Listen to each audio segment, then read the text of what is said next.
सम्मानित मुल्क के मालिकों, मैं बौद्ध भिक्षु सुमित रतन। अभी एक बयान आया है और वो बयान आया है, भारत में 4 शंकराचार्य होते हैं और चारों ही पद ब्राह्मणों के लिए रिजर्व हैं। एक हैं स्वामी निश्चलानंद जी शंकराचार्य हैं, वयोवृद्ध हैं, कभी कुछ कहते हैं कभी कुछ उनके मुंह से निकल जाता है। उनका बयान आया है कि मुसलमानों के तीर्थ स्थल मक्का मदीना को मक्केश्वर महादेव घोषित कर दिया जाए। और ये निवेदन नहीं कर रहे, वो आदेश कर रहे हैं। जैसे कि ब्रह्मांड के वो बहुत बड़े अधिष्ठापति हैं। और एक और उनका बयान आया है कि ताजमहल को तेजो महल बना दिया जाए। ज्ञान बापी को जो मस्जिद है उसे हिंदू मंदिर घोषित कर दिया जाए। मैं पूछना चाहता हूं आदरणीय शंकराचार्य महोदय जी, इतिहास की जानकारी हो, भूगोल की जानकारी हो, कभी पुरातन इतिहास आपने पढ़ा हो तो आपको पता होना चाहिए कि जो जगन्नाथपुरी मंदिर है आज भी उसमें बुद्ध की प्रतिमा विराजमान है। आज भी जगन्नाथपुरी के मंदिर के सबसे ऊपर बुद्ध की प्रतिमा विराजमान है।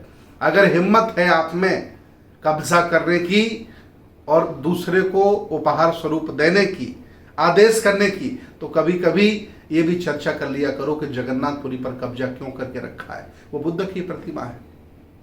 इतना ही नहीं, तिरुपति बालाजी जो पूरी दुनिया कह रही है, शोध पत्र कह रहे हैं कि बुद्ध की प्रतिमा है, कभी कभी विचार करके ये भी कह दिया करो कि तिरुपति बालाजी बुद्ध हैं।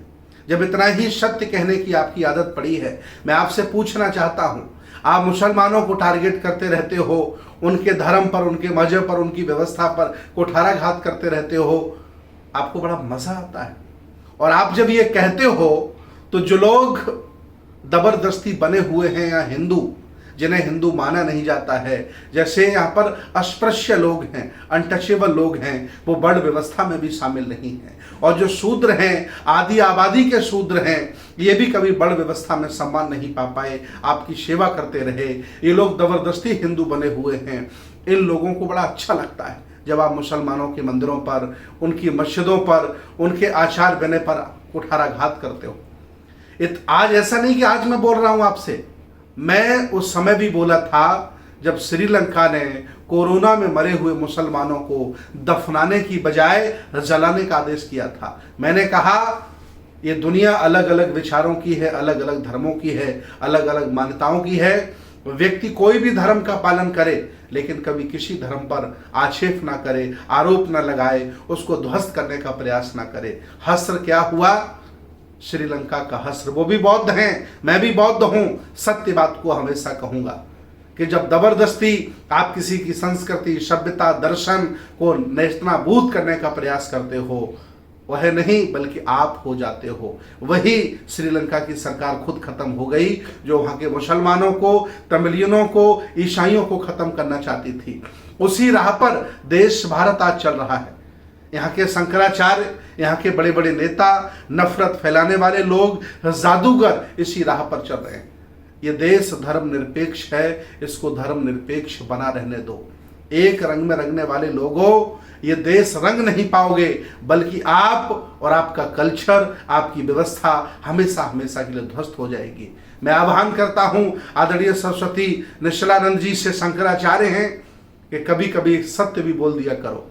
मैं बौद्ध भिक्षु हूं।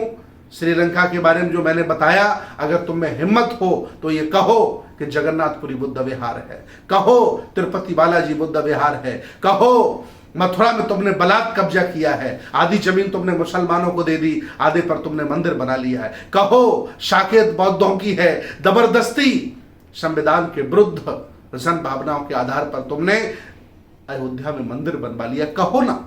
अगर इतने सच्चाधारी हो आप, शंकराचार्य हो, तो आपको पता चल जाएगा। इतिहास आपने पढ़ा होगा तो आपको पता होगा कि शंकराचार्य का कब इस भारत में आगमन होता है। ईसा मसीह कब आए, मोहम्मद साहब कब आए और बुद्ध कब आए, और बुद्ध की संस्कृति ने इस देश को क्या दिया और आप इस देश को क्या दे रहे हो। गाय गोबर के अलावा, नफरत फैलाने के अलावा, दूसरों के मंदिरों में, मस्जिदों में कब्जा करने के अलावा आप कभी भी विकास की बात नहीं करते हो।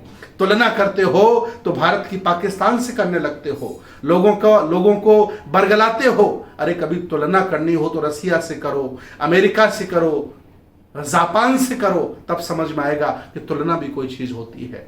नफरत फैलाकर कब तक इस देश को बर्बाद करोगे? शंकराचार्य हो, आप सन्यासी हो, आप कम से कम सत्य बोलो, सत्य बोलो। अगर सत्य नहीं बोल सकते हो तो मुंह पर लगाम लगाइए, जुबान पर लगाम लगाइए और मंदिर में बैठ कर के रोटियां तोड़ने का काम करिए।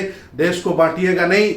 बड़े संघर्षों के बाद ये देश इकट्ठा हुआ है, ये तरक्की कर रहा है, प्रगति की राह पर चल रहा है, और आप इसे तोड़ करके बर्बाद करना चाहते हो। इस मंसूबे में हम जैसे लोग हजारों हैं, लाखों हैं, आपको कामयाब नहीं होने देंगे। और सत्य होगा वही टिकेगा, झूठ होगा वो मिट जाएगा। बहुत बहुत धन्यवाद, बहुत बहुत साधुवाद। आपकी जय हो।